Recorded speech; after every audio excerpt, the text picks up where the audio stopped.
we kind of have a pretty interesting show today.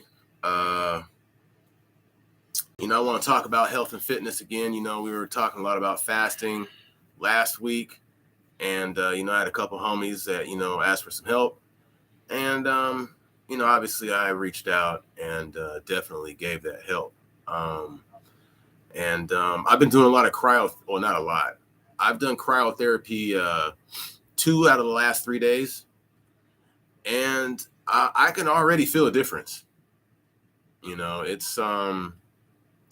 It's my knee. I ruptured my patella tendon 2 years ago in August, and it feels a lot better, man. My low back hasn't really been an issue, and I'm about to go. I'm gonna do it again after we get off of here. I do recommend that you stretch a lot more if you're doing that, because I was just a wee bit tight, Just a little bit tighter than usual. So I would definitely recommend getting your stretch game on. But I recommend that to everybody, man. Mark Wahlberg does cryotherapy like twice a week, man. Or no, twice a day. Right. Excuse me. So he does like 2 workouts a day, and he does cryotherapy after each one of those workouts. So I would definitely recommend that, man. It's something that a lot of us did as athletes after practice, especially in college, especially after 2-a-days, or like probably in basketball, you got to play tournaments. It's a great way to rejuvenate things. But there's a lot of other scientific things that happen that I wasn't even really aware of. Like your body releases certain proteins when it's shocked at that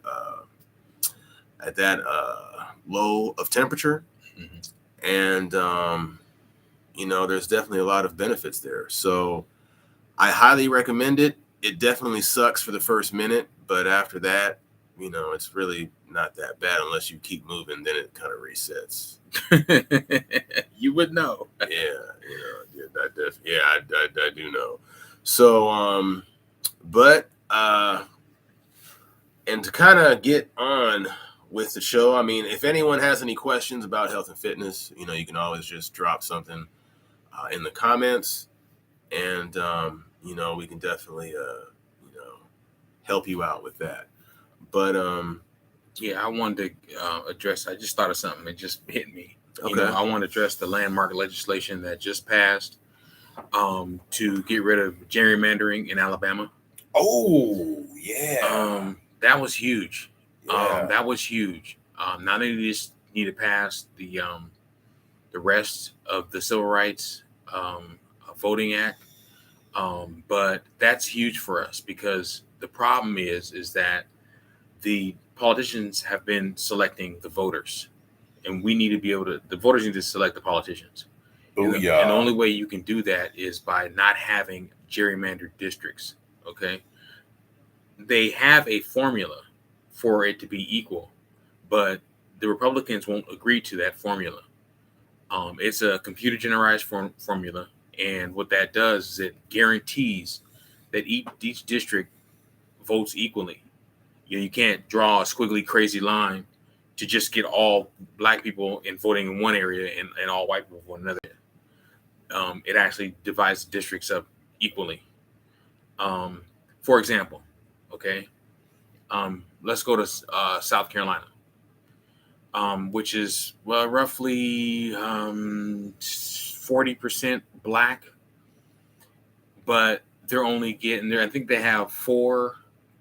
Don't get me wrong here. I think they might have 4 people in the House of Representatives, and one of them's black.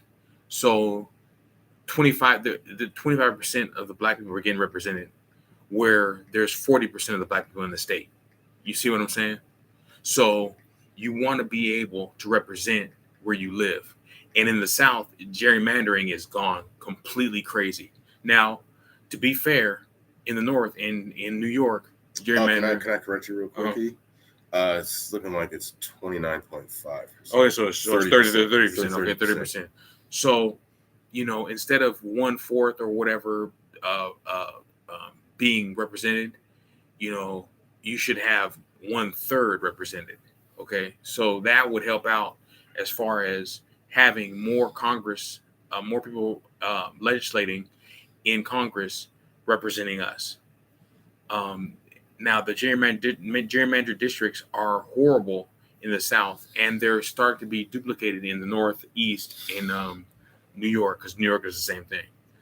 But the Democrats copied the Republicans because they couldn't pass legislation to stop it all together. So, unfortunately, that was a law. Now that's been reversed. So now all the gerrymandered districts in all the states hopefully will follow suit, and we'll get out of this rut, and we'll have more representation in Congress. Mm. I think we should stick on this subject since you already went over it, man. And you know, how you know how does this really impact an election? Like, why is this important? E? With the gerrymandered districts, Absolutely. Why is that important? it's important because of representation. There's what 440 members in Congress as far as House representatives, and if you have proper representation, then we would have the House. Bring who on camera? What she saying? Bring them on camera? Bring who on camera? What are you talking about? Oh, go ahead. I'm sorry. But we need proper representation, okay? And if the gerrymandered districts are drawn up wrong, then we don't get proper representation. So let's just say, for hypothetical reasons, the state is 50% black, and there's 4 representatives representing that state, and 3 of them are white, and 1 of them is black. That's 25% representation. 2 of them should be black, and 2 of them should be white if it's 50% representation. You understand what I'm saying? So that's how it affects legislation and laws and passing things that we need. That's exactly how it affects it. What are you talking about, Shauna? Bring them on camera? Yeah, go ahead and clarify that question. So thank you very much for breaking that down, E. Now, you just read you're still, I think, reading The Color of Law. Yeah, I've read it, but I'm going back over it because there are things that I missed out on that are pretty shocking. I mean, there's racism on every level when it comes to buying a house or buying any kind of big ticket item. Big ticket items are things that are like houses, cars, things that you need loans for. Mm-hmm. And within the writing of the deeds of the not the codes, but the for the loans? No, not for loans. The zoning and all different aspects of buying a house or buying property is all racial. I mean, it's all racial. I mean, it's ridiculous. I didn't know that all these things was depicted by your race. You can't buy anything, a big ticket item, without some type of racism being involved. What I mean by like the deeds and the covenants and the zoning is in the black neighborhoods that were designated black in the 50s and 60s. Were all designated as one family homes. Okay, so you couldn't buy, you couldn't build another home on your land, or you couldn't divide your home into a 2-person dwelling, or you couldn't take a garage down that was in your backyard and build a home there, because the zoning wasn't available in the black communities. Now they can do it in the white communities, but we couldn't do it in the black communities. You're missing out on a lot of money that way. Oh yeah, absolutely. I mean, yeah. Then after that, they had things like contracts, okay, that morphed into subprime loans, which are loans that are not covered or not insured or covered by the Federal Housing Association.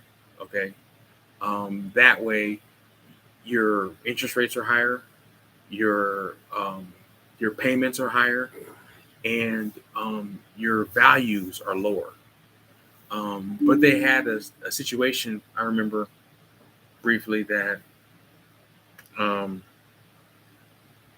are they talking about? The housing and the situation. No, it wasn't that. It wasn't that. But but I didn't realize that on at every aspect of buying something or purchasing something of a big ticket item was so racial, and so segregated. And it's still like that. It's just a different name. They're still doing subprime mortgage loans, but there's just a different name for it now. But at first it was contracts up until the 1990s, and then now it was subprime, and now it's something completely different. They just don't have a name for it. They're just doing the same activities. Wow. So it sounds like there's a lot of missed opportunities for money to be made as usual. Not being able to capitalize on your home, to rent out another room, to add on to it. Just a lot of missed opportunities, man, and that's a lot of bullshit. Reparations. Now it's funny you mentioned that because obviously I made a post about that with I think it's Godfrey, the Nigerian comedian cat. Yeah. And and he was breaking down all the things and reasons why we deserve reparations. Right. And this cat commented in regards to he's like, well, maybe it was the 329,000 lives that were lost that were fighting for that, meaning the American soldiers who fought in the Civil War. So, well, that's less than probably a 1% of the lives that were killed, maimed, graped. We got to say grape. Can't say, yeah, we got to say graped. Graped and molested throughout the history of slavery, not even counting Jim Crow. Yeah. So, and everyone is still benefiting from that. Yes. Because the culture is the same. Legislation has changed, but the culture is the same. And culture always beats out legislation, because you can law everything to death, but if they don't follow those laws, then what do you have? You just have the same activities, but they're just not being policed or talked about. Yeah, there's no teeth on them. Yeah. So, and obviously that is relevant today. Pretty much everyone else who's gotten fucked is getting reparations. So European Hebrews or Jews, they got reparations, big time. We give them motherfuckers money hand over fist every year. They got land too. Yeah, right. Oh yeah, 1947. They kicked out all the Palestinians and gave that land to European Hebrews. Wow. So it's happened before. Oh yeah. The Japanese got reparations for being put in internment camps during World War II. Mm-hmm. Obviously the natives, right? Casinos and all that. I mean, they probably should have got more. No, obviously they should have got more. I mean, but all of us deserve more, actually, that have been hurt or have been misplaced or killed by colonization. Absolutely. I mean, we're not even talking about all the shit that happened in Africa, but and now granted, I'm not going to hold my breath. I'm going to keep getting up and keep trying to make as much bread as I possibly can, regardless of the fences and hurdles that you're going to place in front of me. But man, the bill's due, motherfucker. What? The bill is due. Oh, yeah. Yeah. You're talking to somebody. No. The bill is due. Yeah. And yeah, obviously you don't give a fuck about how many receipts we got, but man, yeah, the bill's due, man. So, So, do you have anything to add on that on that book, The Color of Law? No, there's a lot to talk about, and I want to be able to talk about it in full. And so I'm going through it again. I'm out about 75% done of it. I got a couple hours left. And I just want to be able to describe things in full, without having any hiccups. But yeah, there's just a whole lot of racism in law. I mean, if you're a lawyer out there, and you've passed the bar, then you know about these cases. And you can't be unless you're willfully ignorant. You can't not know what's happened to us. Every lawyer out there that's passed the bar has to have a heavy heart and can relate to what I'm talking about, because I'm talking about, of course, quite a few cases, but it's all within the jurisdiction of your studies when it comes to becoming a lawyer. You had to know all these covenants and deeds and all these different things, and I'm finding out that it covers everything that you buy, every kind of service that you want. If it's possible to be racist, people are being racist, because that's the culture. That's what we come from. That's what colonization does. At first, they used to be obviously up and open and upfront with you about it, but now it's very covert, and they just make excuses. They make up reasons. Um, the biggest problem that I have with the color of law is they created a problem, and then they blame us for that problem that they created. They created the ghettos, by segregating us and giving us lower level housing, by giving us contract loans, by which if you were delinquent on one payment, they took your home away from you. They gave us all these things, and then when we blow up and things mess up, then they point the finger at you, like, you see, like, but you created you're violent. but you created that. I mean, it's not even debatable. It is what it is. Um, and then they complain about the creation, that they made. Um, it's the same thing when it comes to education, books, when it comes to how smart a person is, their IQ, all these things, all these external factors come into play. I mean, you have a kid coming from the suburbs and a kid coming from the hood with with no amenities, no all of the problems that come from being in the hood, and you expect that kid to perform at the same level. I mean, it's asinine, it's ridiculous. Um, but that's how they've drawn the lines. They've created these levels, and now we're expected to go, okay, well, everything's equal. And that's what the problem is right now in life, is that people are seeing the results of racism and casteism, and they're thinking that we're starting off on equal footing at the same time, and we're not. It's just you're seeing a snippet, a small picture, a small video, and you're not seeing the whole movie. And that's what's really the problem here. So essentially what you're saying is just motherfuckers really just have no idea, Right. Unless you are experiencing it. Right. We're not only experiencing it, but unless you educate yourself.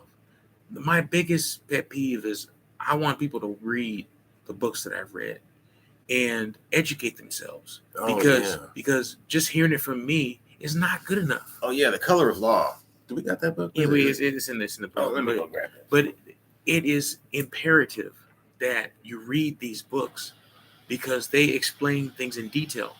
Not only do they explain things, they show the laws.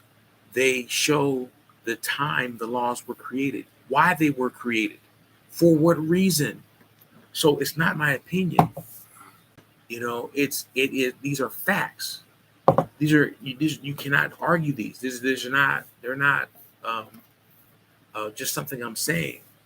But it's ridiculous how unfortunate it is that these things are going on, but people don't understand it. I remember somebody said to me recently that they stopped talking to somebody.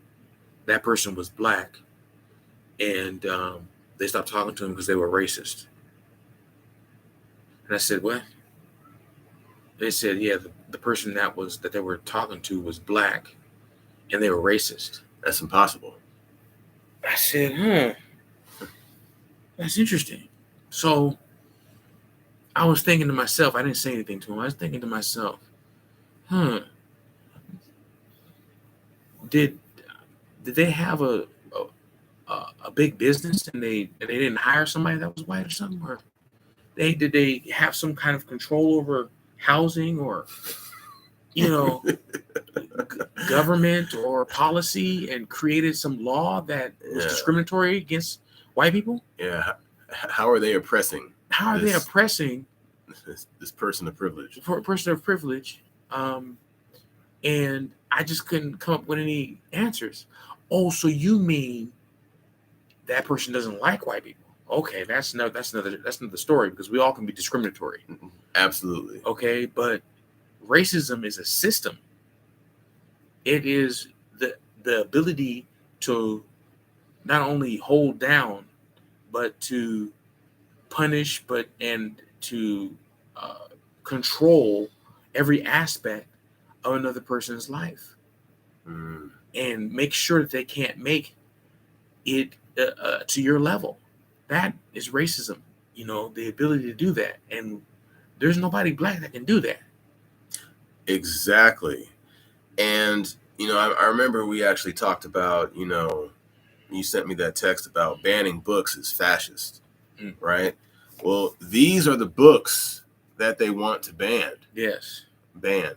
Okay, my English is terrible right now, but so episode 1 we talked about caste. Right. That's Isabel Wilkerson. Right. Okay, and this really breaks down how color was instituted in this country. Yes. Before the 1600s, nobody was white, nobody was black, none of that.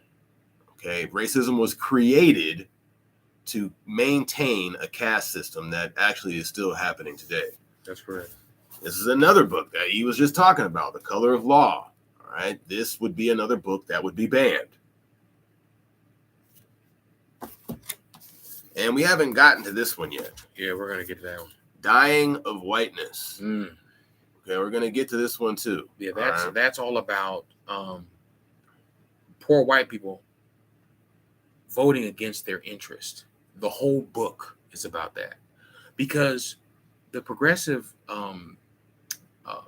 laws and policies were basically designed for poor white people and poor black people. Okay, but what happened is the conservatives, on trying to divide us by using culture wars, keep us apart and keep our white brothers and sisters from getting together with us and overthrowing them, because all of the policies that the progressives champion will affect the poor white people just as much as it affects us. Okay, in a good way. The Republican policies, none of them are positive or affect poor white people positively, but they vote against them all the time. Now, ain't that some shit? Yeah, that's that's kind of like the definition of insanity. Right. Well, yeah, kind of. Well, their insanity is, as long as, they use their whiteness as currency. Yeah. So we're better. We're better than you, even though we don't have you don't have no money either, and we're broke too, and we can't get this, we can't get that, but we're better than you because we're white. Yeah. It's a divide and conquer tactic, essentially. So yeah, please get on your please subscribe to the YouTube channel. I dropped that link in the comments. I think hopefully we can get up to 90 real quick so we can start using the phone for the YouTube channel. Yeah. That would be really awesome. So we're gonna kind of segue here, and so we broke down The Color of Law, and obviously had a quick discussion on the legislation that was passing in Alabama. All right. So again, the redistricting of the what is that? The gerrymandering of other districts, of redistricting. So the gerrymandering, meaning the altering and the changing of redistricting to it benefits only white people, is what they disagreed with in the Supreme Court. We had two conservative justices that join all of the progressive justices that passed that. So, all right. So we're gonna talk about some masculinity shit. Uh-oh. And obviously, again, I don't have no shirt on my towel. There's no toga party happening right now. But we I think it's really important as a man to control your emotions, because at the end of the day, if you don't control your emotions, you're gonna go to jail. Yes. All right, let's just keep it 100. I mean, that's really the issue here. So I wrote down 5 Stoic principles to help you control your emotions. One is acceptance. Embrace what you can't control and focus your energy on what you can. All right, that is pretty simple.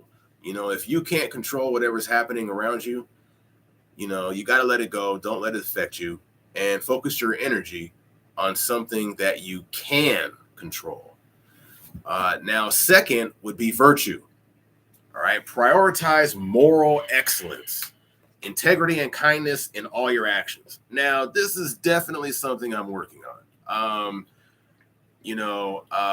Integrity and excellence, I'm pretty solid on that, but the kindness part, I definitely need to do a better job of that.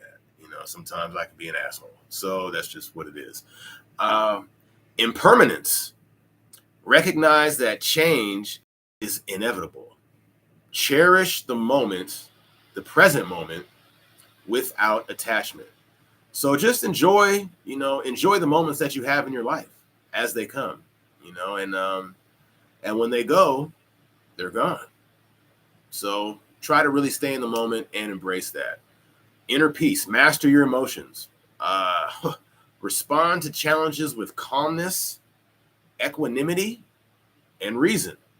So, don't get mad at a challenge, just accept it and, try to conquer and destroy the challenge and move on. And this is definitely something that I've been working on: gratitude. Appreciate life's blessings, big, small. Find joy in the simplest of moments. Every day I wake up, I'm grateful. Every day my kids are healthy and not hurt, I am extremely grateful. And I find that really helps me have a much better attitude, to tackle the day ahead of me. Because sometimes you can get in a situation, you can be irritated, and you can just really lose yourself, right? So as a man, you need to learn how to master these things and not take things too seriously. Because if somebody can get you angry, then they've really already defeated you. Right. They can control you. If they can get you upset and get you out of your comfort zone, then they can control you. I recommend anybody that has those kind of issues, especially when it comes to talking to people and going back and forth, to take a debate prep class or something like that nature. It helps you to deal with conflict. It helps you to calm down when things get heated and and your voice gets lower and it gets more calm and more under control when somebody's yelling. It helps them calm down, because both of you getting crazy, then it doesn't get anything, it doesn't solve any issues. Yeah, man. Because I even took some counseling, and the biggest thing I took away from that was responding and reacting. So a lot of times when you react to a situation, that's when you kind of get mad and you're like, what the fuck, and stuff like that, instead of responding, which means you're actually calm and be like, well, what do you mean by that? And you're able to maintain a very calm and cool, collect attitude about the situation. So respond, do not react. And that would be really about it. We're going to have to jump into this other section, which is really going to love, the ladies are going to love. So I know there's a big problem out there in the world with dudes simping and wasting their money on women. And we're not talking about, a husband taking his wife to dinner or, things like that. But in this dating world, you can't just be throwing your money around to impress a woman, man. Yeah. That is not the way. It is going to end in disaster. You are going to be broke. you are gonna, what we just talked about, controlling your emotions, you're not going to be able to do that because you're wasting money and this girl's not giving you a time of day, and you're just really going to be upset about it. So simping is not the way, man. And what do we mean by that? You know, what's the fine line between, you know, being a good dude and being a fucking simp? I mean, that's what would you say about that, E? Well, when it comes down to it, if you're going out to a club and you see some nice looking young ladies in the club, and they're looking at you, you're looking at them, and you start talking to them, and they start talking to you, and they ask for a drink, and you say, "I don't drink." um, and see if they walk away. You know, or if you go into the same club and you see that same girl and she says, "Buy me a drink," and you say, "Okay," and then you think in the back of your mind, "If I buy her enough drinks, I'll go home with her." That's simping. Yeah. Okay. Yeah, man.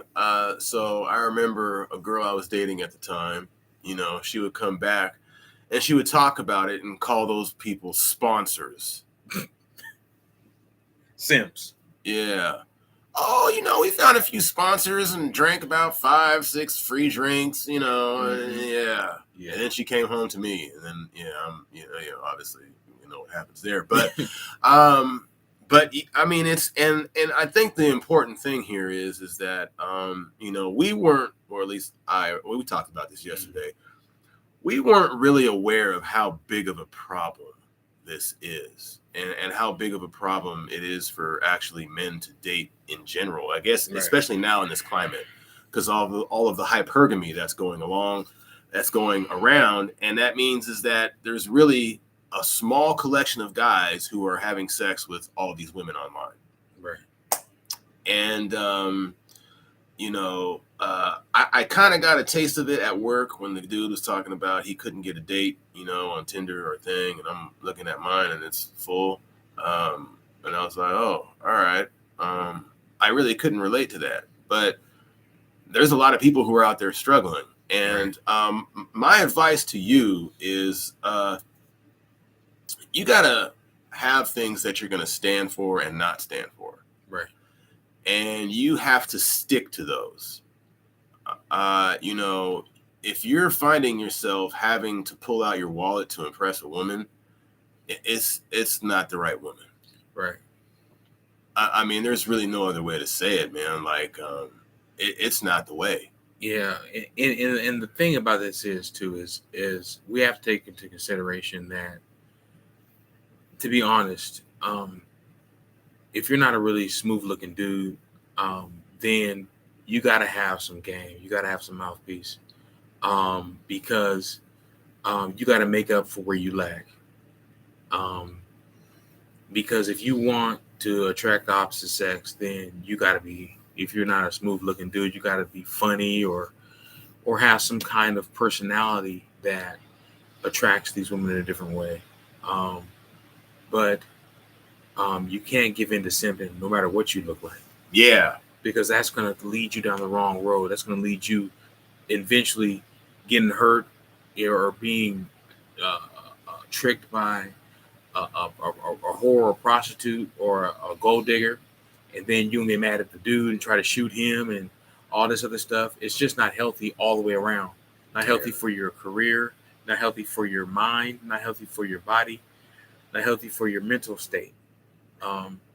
We've seen it happen too many times, actually. Man. Yeah, we've lost quite a few homies. Homies died, you know, over that, man. Getting shot over simping. Man. You know, or shooting somebody, going to jail over simping. Man. And, you know, not everyone out there can relate to that. But just as far as just, you know, the dating scene, you know, like obviously, you know, some people are going to be more successful than others. All right. So let's think about the things that you can control. All right. You can control your hygiene. Okay, that's obviously taking showers. And I know now. I don't know. I heard some people like wash the top of their body and let the soap drag down. Oh yeah, I don't understand that one. But yeah, I had never heard that. That's new one for me. Hey, I heard that. I was like, oh no, that means everything is nasty down there. Yeah, So you need to take a washcloth, get some soap on that monster, and use that everywhere. Especially your ass. Yes. I mean, All that. I do this last. Woo. Yeah. We got to make sure everything's clean. Feet, underarm, everything. And then obviously get you a good deodorant, man. Get you, you got to smell good. You got to be on your brushing your teeth twice a day. Mm-hmm. Floss. And flossing is really probably the key in brushing your tongue to not having bad breath. Right. Because you have all that food stuck in your mouth. Because I know when I get some meat out of there, that shit stinks. You know what I mean? Yeah. So you gotta floss. Now, if you do just those things, and you have some level of confidence and mental strength, and you can actually talk to a girl, you're gonna find some level of success. Right. There's gonna be a girl out there that if you can make her laugh, you can get in there. And have some success there. But obviously, you can also control your weight. Yeah. You can be in great shape. I mean, you can fast.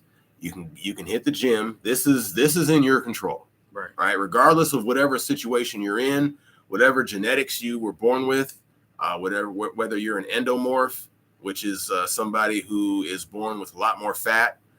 Or you're a mesomorph like myself, or an ectomorph like E over here. So now the ectomorph is gonna, they have the less amount of fat. It's a little harder for them to build muscle, and they burn fat like crazy.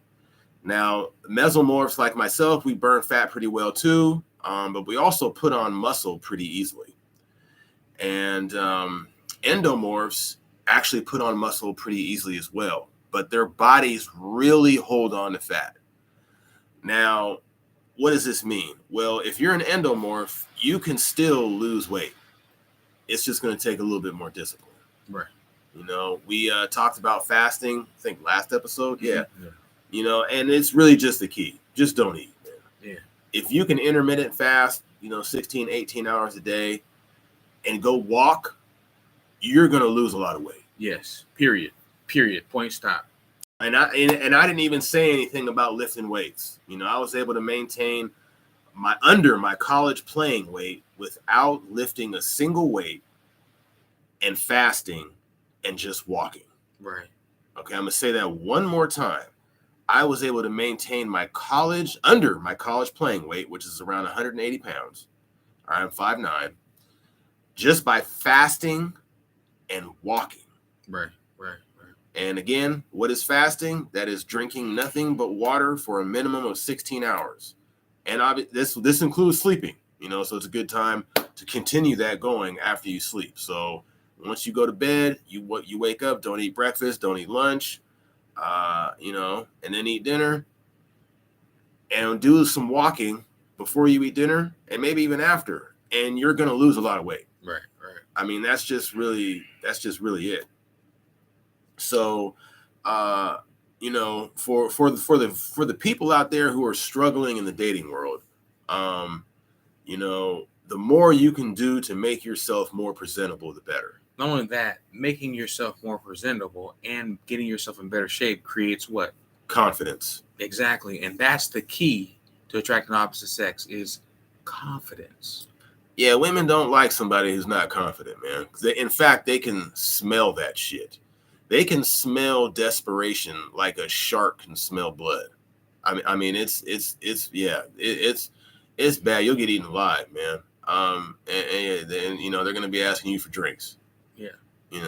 I mean, you just think about this for a second. We've been going out for decades, a lot of years, a lot of time, and it's been decades. I have never been asked to buy somebody a drink. Wow, really? I've been asked twice. I've never been asked. I've been asked twice. I've never been somebody come up to me and say, "Will you buy me a drink?" Yeah, I've seen a lot of dudes get that, but I've never got that. And there's a reason behind that, because of the confidence and because of obviously, the way I appear to some people, you know. But I've never been asked that, and I realized that when I stood next to different people and stood and came with other friends, and I see some friends that get asked every time they walk in, and I'm like, wow, I never get asked that.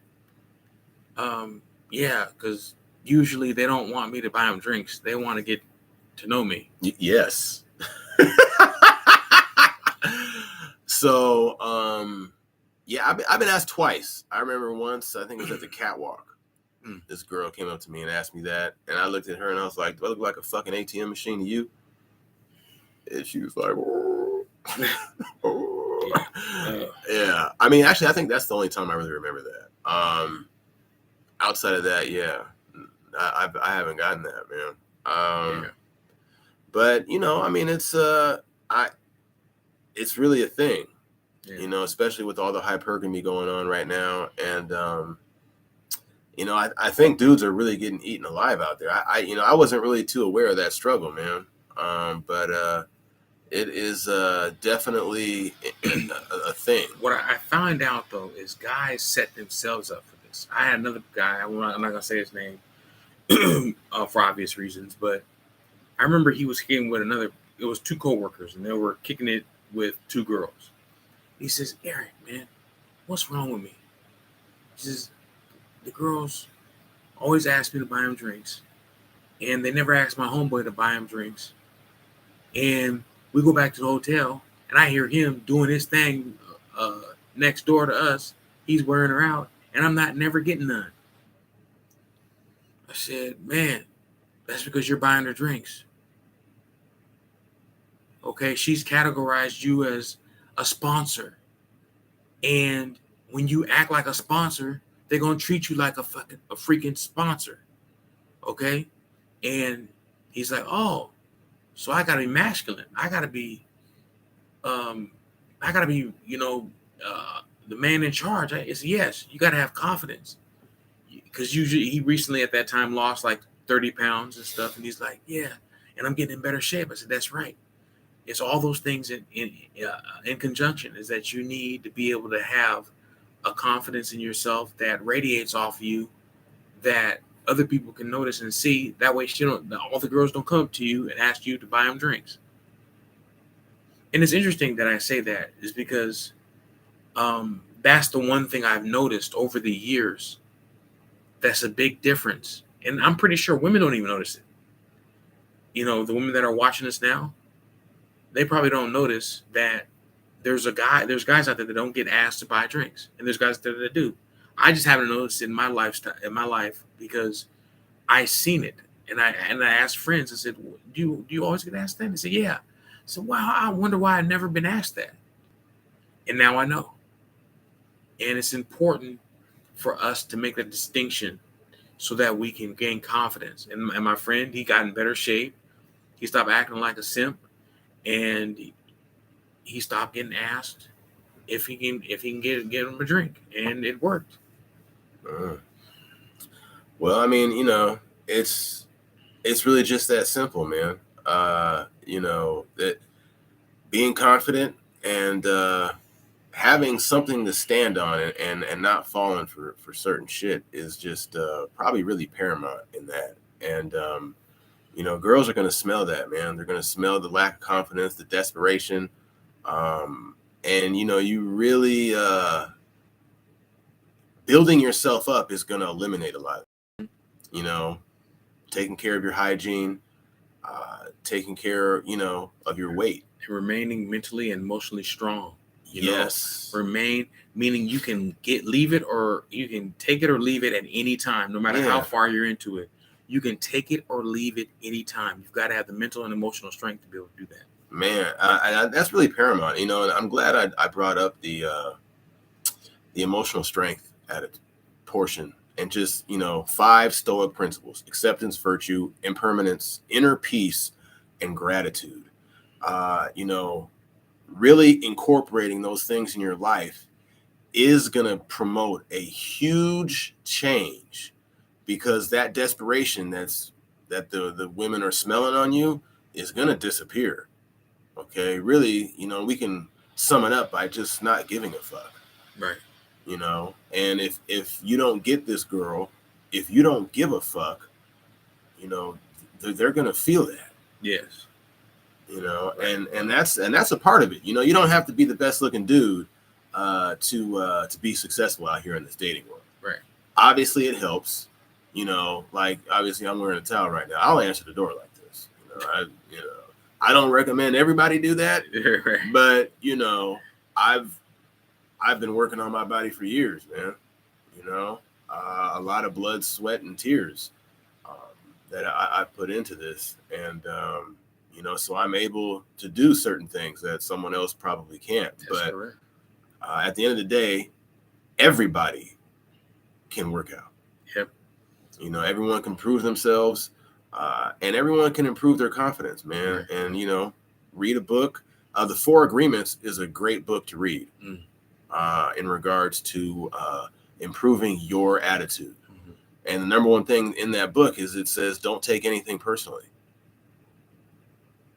That's right. And because it's not personal.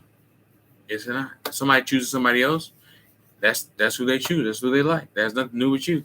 Man, and just, yeah, you got to keep it moving, man, or else that will destroy you. Mm-hmm. Yeah, man. One of my first lessons I learned in modeling is not everybody likes you. Yeah. Oh my God, you look so nice. And then all of a sudden the other person says, oh, that motherfucker's ugly. Oh, damn. Oh, really? Oh. Okay, well, I'm gonna shake your hand just like I shake your hand. Yeah, whatever. Yeah. It's I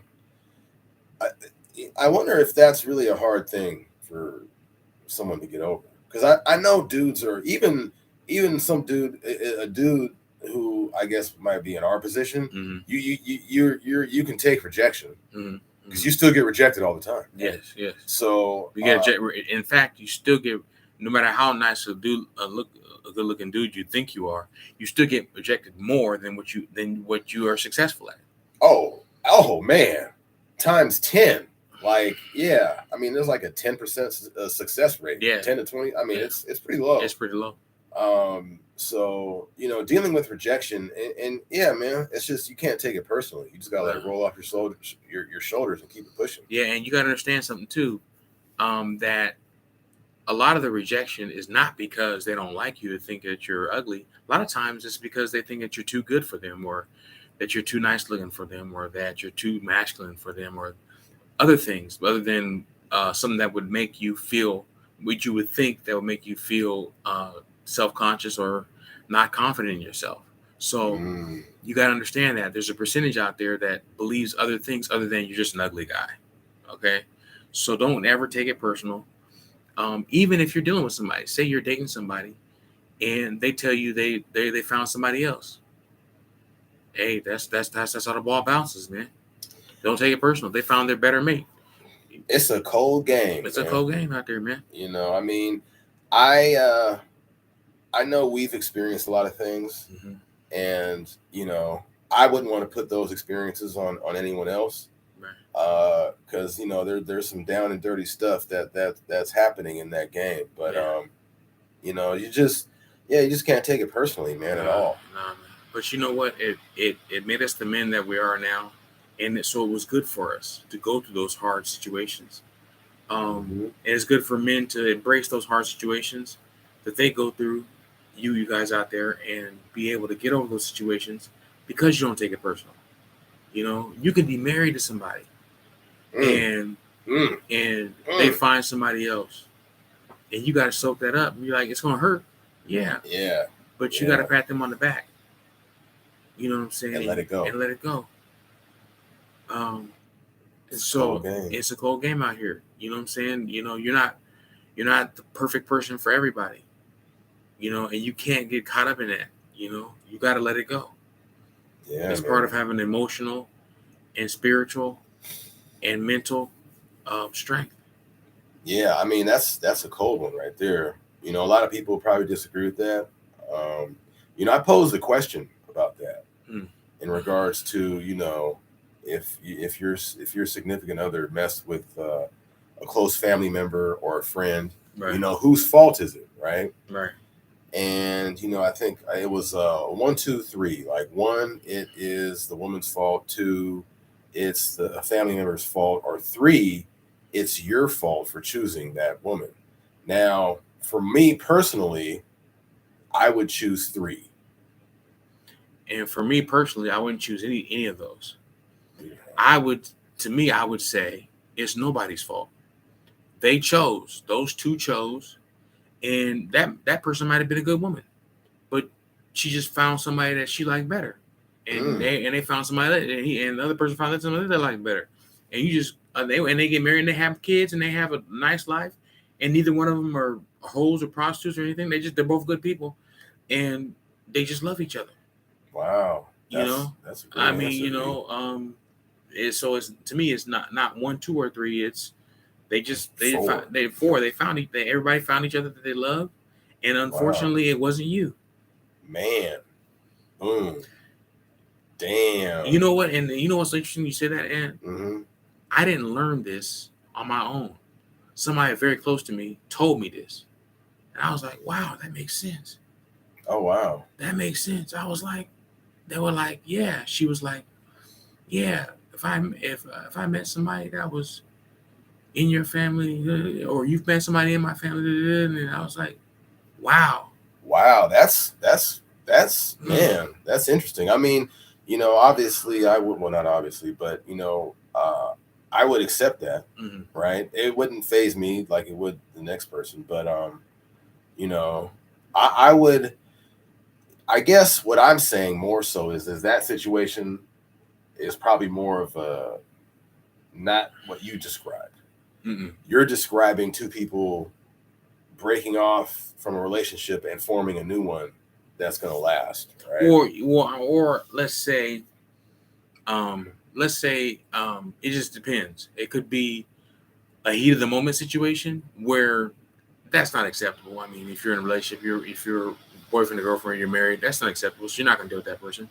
But say you're married and they simply fall in love with somebody else that was it within your family or a good friend or something like that, then you got to accept that, man, because it's not something small and temporary or something to get back at anybody.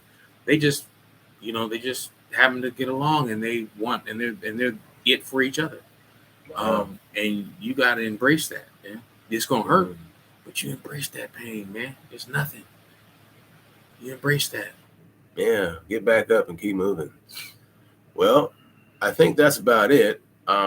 If you have any questions or concerns, please leave a comment.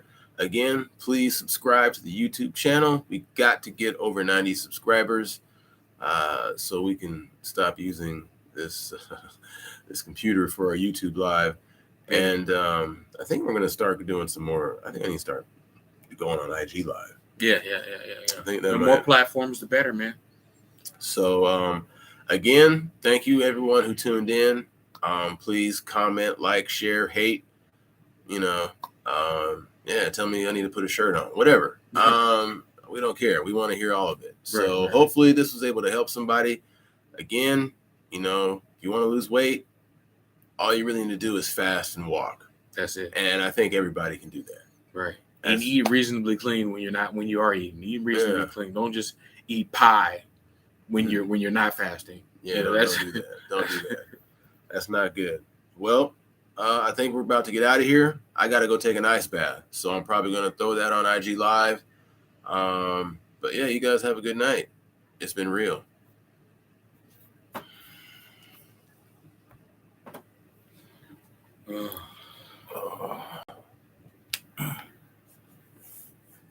Oh, that felt natural. That felt good, man. Yeah. That felt natural. Oh.